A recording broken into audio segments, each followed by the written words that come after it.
지금 이 시간 코스피 코스닥 난이도가 점점 더 높아지는 모양새죠. 코스피가 낙폭을 확대하면서 5.5%의 약세, 코스닥이 현재 상승폭을 오늘 고점 대비 절반가량은 줄여내고 있는 상황입니다. 현 시점에서의 전략, 우리 박영호 전문가와 오늘도 함께하겠습니다. 안녕하세요. 네, 안녕하세요. 예, 전문가님 오늘 시장 어떻게 보시는지 궁금하고 지난 금요일 우리 역대급의 폭등을 맞이하면서 여러 가지 이야기를 나눴었는데 오늘은 혼조세가 뚜렷하잖아요. 그렇다고 해서 뭐 매크로 데이터 상으로 나빴던 이슈는 없었거든요. 네, 별로 나쁜 건 없습니다. 예, 오히려 좋았던 내용들이 더 많았는데 왜 이렇게 오늘은 혼조인 건지. 일단은 지난 주말 급등하지 않았으면은 오늘 반등했을 거예요. 아, 오히려요. 예, 반등했을 텐데 지난 주말 너무나 시장이 우리 예상보다도 훨씬 뛰어넘게 급등을 하다 보니까 이러한 것을 이제 우리가 이제 처리하려는 그런 포트폴리오 조정이 또 있어야 될 거고요. 네. 그래서 오늘 좀 조정을 보이고 있는데 생각보다 조금 좀 조정폭이 좀 깊으네요. 깊은데 이것도 역시 또 뭐 ETF라는 핑계를 또 대면은 또 이제는 힘들겠죠. 예. 거래 대금 그 순위 상위에 예. 이제 ETF가 없더라고요. 예.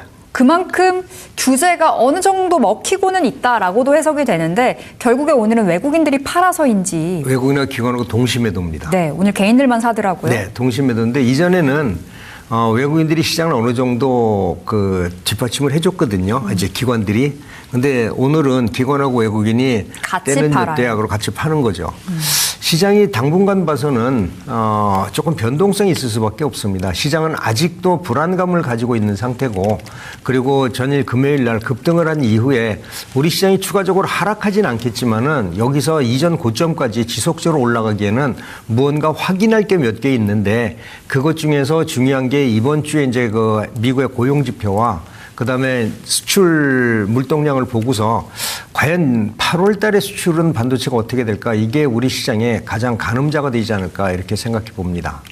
시장에 대해서 일단은 오늘 외국인과 기관의 매도가 다소 좀 부담스럽다라는 측면으로 좀 말씀을 전해주셨거든요. 근데 앞서 시황에서 PC 그러니까 여러 가지 매크로 데이터 우호적으로 나왔음에도 불구하고 오늘 시장은 골이 생각보다 깊다라고 표현 주셨는데 하나씩 이슈 짚어볼게요. 네. PC 주말에 나왔었는데 생각보다 괜찮았어요. 둔화가 됐더라고요. 괜찮았습니다. 저도 네. 걱정을 했었는데 나쁘지 않았거든요. 그리고 또 트럼프의 입을 걱정 많이 걱정했는데 하셨잖아요. 트럼프 입도 좀 조용해졌고요. 타코였어요. 예. 근데 왜 이렇게 오늘은 외국인과 기관이 파는 건지 그 매크로적인 측면으로 대입해서 이야기 나눠볼게요. 그러니까 데이터상으로는 이게 나쁘지 않았다. 트럼프 입도 나쁘지 않았는데 지난 주말 미증시가 이렇게 상반된 움직임을 좀 보여줬었거든요. 이 정도면 충분히 반등이 가능했었는데 일정 부분은 반등하고 그렇지 않은 부분은 좀 하락하고 이러한 변동성을 보여줬는데 이거는 워시 의장이 그전에 이야기했던 아나운싱 멘트 때문에 그러지 않느냐 이런 생각이 좀 들거든요. 일단 PC를 한번 살펴보겠습니다. PC를 살펴보면은 PC가 지난달보다 좀 하락을 했지만은 여전히 2%대 이상에서 놀고 있는 모양이죠. 워 시장이 이런 얘기를 했습니다. 금리에 대해서 철저하게 관리를 하겠다. 본인이 생각하는 2% 하단.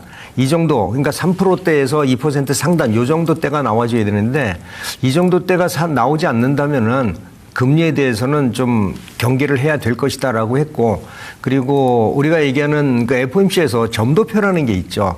점도표를 우리가 이제 보면은 올해 FOMC 위원들이 금리를 상방과 하방을 어느 정도 예상을 하는구나. 여기서 특별한 이슈가 없다면은 이 정도로 보면 되겠다 했는데 워시 의장은 그런 얘기를 안 했어요. 뭐라 그랬냐면 점도표 안 믿어도 된다. 그러니까 점도표는 참고 사항일지 금리에 영향을 줄 건 아니다라는 아주 매파적인 발언을 하니까 네. 지장이 좀 불안해하는 것 같아요. 그리고 이번 주에 발표되는 이제 이번 주에 발표되는 중요 지표들이 있는데 대부분 보면은 고용 지표입니다.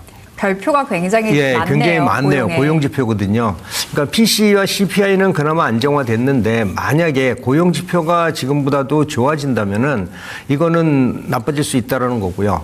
그리고 헤드라인 CPI 같은 경우는 좀 내렸어요. 내렸는데 그거는 지난달에 유가가 내리면서 헤드라인 CPI가 유가 영향으로 좀 내렸는데 이달에는 유가가 좀 올랐잖아요. 올랐기 그렇죠. 때문에 헤드라인 CPI가 좀 오를 수도 있다. 이제 다음 달 발표되는 이러한 것들인데 그렇다면은 물가는 CPI는 오를 수도 있다. 여기에 고용까지 오르면 워시 시장이 과연 어떻게 얘기할까? 이게 시장의 아주 중요한 포인트였던 것 같아요. 그럼 케빈 워시의 스탠스 때문에 지금 우리 시장은 좌지우지 된다라고도 볼 수 있을 것 같은데 그러니까 우리 시장도 그렇지만 미국 미국도 증시도 그렇죠. 예, 마찬가지죠. 예. 원체 매크로 데이터는 좋았으나 그 워시 의장 한마디에 2%를 목표로 한다라는 한마디에 이렇게 흔들린 거잖아요. 그렇죠. 결국에 데이터도 중요하겠습니다만 이제 다음 주 주말이 될 텐데 어떠한 이야기가 나올지도 하나의 변수겠어요, 결국에. 고용 데이터가 지난번에 CPI하고 네. 이번에 미국의 그 무역 지수 그걸 발표했을 때 보면은 ADR을 발표했을 때 보면은 고용 지표가 나쁘지 않았었거든요. 그래서 지금 시장에서 걱정하는 거는 이전에 발표된 고용 지표가 나쁘지 않았기 때문에 네. 이번에 발표되는 뭐 민간 고용 지표라든지 아니면 노동부 고용 비농업부 고용 지표라든지 이러한 것들이 혹시 높게 나오지 않을까라고 우려를 지금 하는 것 같아요. 그럴 경우에는 오시 의장이 또 다른 뉘앙스를 또 붙일 텐데 네. 좀 어렵다라고 보고요. 그래서 제가 페도투를 한번 봤습니다. 어떻게 시장이 반응하고 있나 하고 살펴봤더니 지난주 목요일보다도 약 한 2, 3% 정도가 금리를 인상할 것이다가 높아졌습니다. 그러니까 지난번에 60한 2% 정도가 인상할 것이다라고 했는데 지금 60한 5% 정도, 2, 3% 정도 높아졌거든요. 그러니까 시장이 워시 의장에서 불안해지고 있다. 그래서 이번 주는 아마 이럴 것 같아요. 기업들의 실적 나쁘지 않고 다 좋았었잖아요. 그런데 과연 이번에 그 고용 지표들이 어떻게 나오느냐에 따라서 시장은 좀 움직일 확률이 높다. 이런 투자 전략이 필요할 것 같습니다. 결국에 이번 주도 우리 시장은 숫자에 따라 움직일 듯 합니다. 고용 보고서 예정이 되어 있고요. 여기에다가 또 실적들도 지금 뭐 하이퍼스케일러들 실적은 마무리가 됐습니다만 이번 주부터 또 샌디스크나 특히나 스페이스X 이번에 첫 번째 성적표가 나오는 주간이기도 하기 때문에요. AI 관련해서 변동성 체크하시면서 대응을 해보셔야 되겠습니다. 자, 이와 관련해서 우리 박용호 전문가의 여러분 노란톡방 들어오셔서 보다 좀 정확하고 편안하게 8월의 전략들 챙겨가시면 좋을 것 같습니다. 자, 이제 본격적으로 오늘 시장의 강세 섹터 통해서 그 안에서의 힌트 또 잡아보도록 할 텐데요. 첫 번째로는 로봇입니다. 네. 로봇이 너무 좋아요. 네. 오늘 양시장 뭐 혼조세가 뚜렷한 가운데에서도 다 같이 올라가는 종목, 그 섹터는 로봇이거든요. 로봇 관련해서 이야기 좀 주세요. 로봇은 뭐 다들 알고 계실 거예요. 미국이 중국 2kg 이상 되는 로봇의 수입을 제한하겠다라는 건데 네. 제한하는 이유를 여러분들이 아시는 게 앞으로 우리가 어떠한 그 포커스를 가지고 종목과 업종을 선정할 거냐라고 했는데 무조건 로봇이 아니고요. 데이터였습니다. 그러니까는 눈으로 보는 데이터, 통신으로 이런 데이터와 연결되는 로봇에 대해서는 아주 심하게 제재를 하겠다는 얘기죠. 그러니까 정보 기술 이런 것들이 탈취될까 봐서 그러는데 지금 여러분들은 아시지만은 로봇 청소기 이건 무섭잖아요.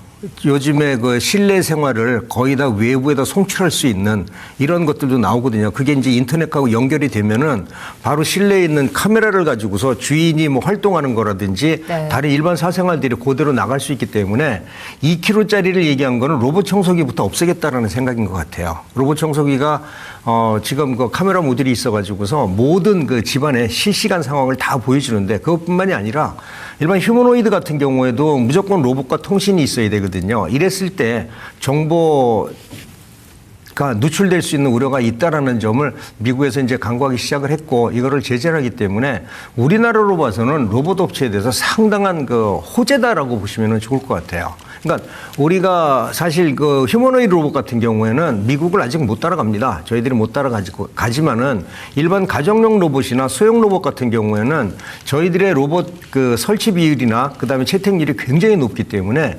이쪽으로는 중국을 대체할 수 충분히 있다라고 보거든요.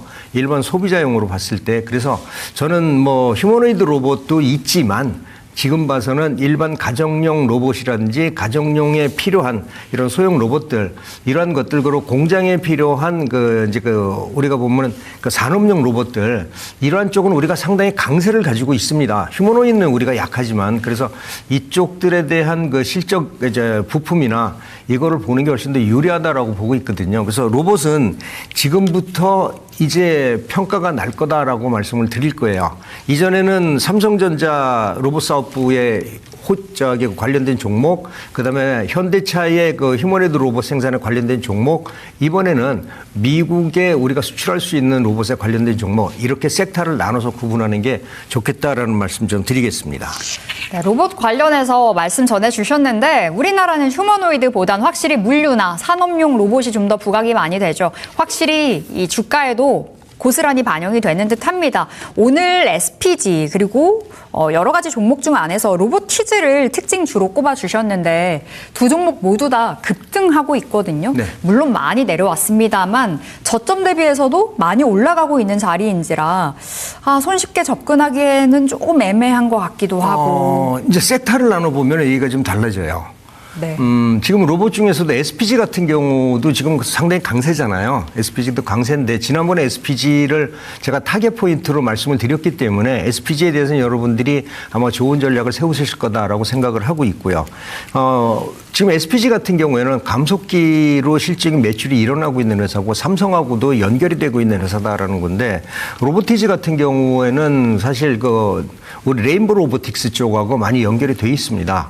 그래서 이쪽에서 생산하는 로봇 부품 같은 경우 소형 로봇, 아마 대형은 좀 어려울 것 같아요. 소형 로봇 쪽에는 가능하다라고 보고 있는데 미국향 이번에 뉴스가 과연 이 종목들에 어떤 영향을 줄지를 우리가 한번 봐줘야 될 것 같거든요. 그래서 지금 오늘 강한 거는 부품주가 강하다는 것을 타겟 포인트로 보시면 좋을 것 같습니다. SPG 그럼 차트 열고 우리가 흐름 체크해 볼 수 있을까요? 네, SPG도 한번 보겠습니다. 확실히 로봇의 대장이에요. 오늘도 다른 로봇은 고점 대비 오름폭을 좀 반납하는 부분이 뚜렷해 보이는데 SPG는 그래도 선방하고 있고 지금도 15%의 강세거든요. 네. 이게 이제 이유가 이거잖아요. 삼성전자에서 사용한다라는 겁니다. 그러니까 실질적으로 삼성전자 로봇 사업부가 앞으로 시작이 될 텐데 레인보 로보틱스하고도 결합 관계가 있고 그렇다면 지금 현재 국내인 부품 회사들 중에서 실질적인 매출이 일어날 수 있는 회사, 이 회사가 이제 SPG가 제일 강했고요. 그 다음에 강한 회사가 로보티즈였었거든요. 지난번에 SPB 테크 같은 경우에도 상당히 좋은 회사다라고 했는데 아직은 신뢰성 이런 검토 기관이 남아서 실질적인 매출을 많이 못 내고 있다. 좀 안타깝다라는 말씀을 드렸습니다. 그래서 지금은 숫자가 찍힐 수 있는 이러한 종목들이기 때문에 SPG는 숫자가 찍히는 종목인데 호재까지 더해진다. 추가 반등 가능하다. 이렇게 보시는 게 좋겠습니다.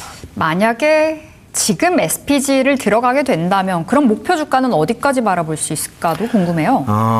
일단 이제 실적이 아직 당장 더 찍히는 건 아니거든요. 네.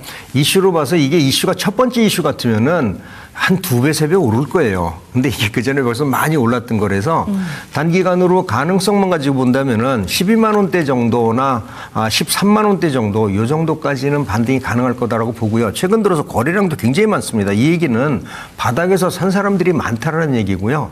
그리고 추가적으로 매수세가 들어오면은 이전 고점 부근은 돌파할 수도 있다라는 건데 아무래도 이전 고점 부근에 매물대가 있죠. 제가 주봉을 보자라고 하는데 주봉을 보면은 이전 14만 원대 매물대가 좀 있거든요. 그래서 네. 한 번에 넘기는 좀 어려울 거다. 그러나 약하진 않겠다. 이렇게 보시면 좋겠습니다. 알겠습니다. SPG 반등 속도가 꽤나 빠릅니다. 지금 저점 대비해서 70% 넘게 올라왔는데 이제 고점까지 직전 고점 지난 1월이거든요. 16만 원 선. 그때까지 한 34% 수준밖에 안 남았기 때문에 앞으로 SPG 계속해서 바라보자. 지금 매수 가능하다. 사인 받아봤고요. 보다 정확한 흐름을 체크해 보셔야 되겠습니다.